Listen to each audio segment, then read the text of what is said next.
പ്രിയപ്പെട്ട പ്രേക്ഷകരെ, ഇപ്പോൾ വരുന്ന ഒരു പ്രധാനപ്പെട്ട വാർത്തയിൽ നിന്ന് തുടങ്ങാം. നമുക്ക് ഹലോ മലയാളത്തിന്റെ ഈ മണിക്കൂർ. ദേശീയപാത വികസനത്തിൽ സംസ്ഥാന സർക്കാരിനെ പുകഴ്ത്തി PK കുഞ്ഞാലിക്കുട്ടി. പദ്ധതി പൂർത്തിയാക്കിയത് സർക്കാരിന്റെ നിശ്ചയദാർഢ്യം കൊണ്ടെന്നും സ്ഥലം ഏറ്റെടുക്കലിൽ അത്യുത്സാഹം കാട്ടിയെന്നും മാതൃഭൂമി ദിനപത്രത്തിന് നൽകിയ അഭിമുഖത്തിൽ കുഞ്ഞാലിക്കുട്ടി പറയുന്നു. ശാന്തകുമാർ വെള്ളാലത്ത് വിവരങ്ങളുമായി ചേരുന്നുണ്ട്. Santhakumar, good morning. എന്തൊക്കെയാണ് കുഞ്ഞാലിക്കുട്ടി ഈ അഭിമുഖത്തിൽ പറഞ്ഞിരിക്കുന്നത്?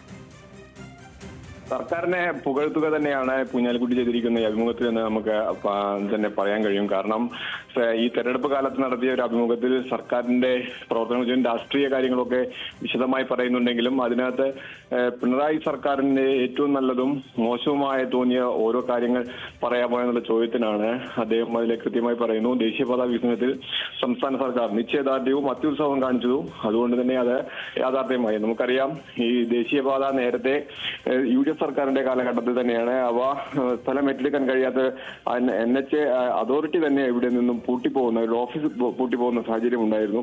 അതിൽ നിന്നും വ്യത്യസ്തമായാണ് പിന്നീട് ദേശീയപാത വികസനം പൂർത്തിയാകുകയും ഒപ്പം തന്നെ ആ സ്ഥലം ഏറ്റെടുക്കലിന് സംസ്ഥാന സർക്കാർ 5500 കോടിയിലധികം രൂപ ചെലവഴിക്കുകയും ചെയ്ത് അത്തരം കാര്യങ്ങളെല്ലാം കൂടി ദേശീയപാത യാഥാർത്ഥ്യമാകുമ്പോൾ അതിനെ പുകഴ്ത്തുക തന്നെയാണ് ഇപ്പോൾ PK കുഞ്ഞാലിക്കുട്ടി ചെയ്തിരിക്കുന്നത്.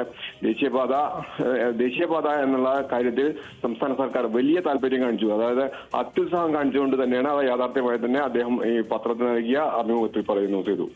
ശരി ശരി ശാന്തകുമാർ വെള്ളാലത്താണ് വിവരങ്ങൾ നൽകിയത്.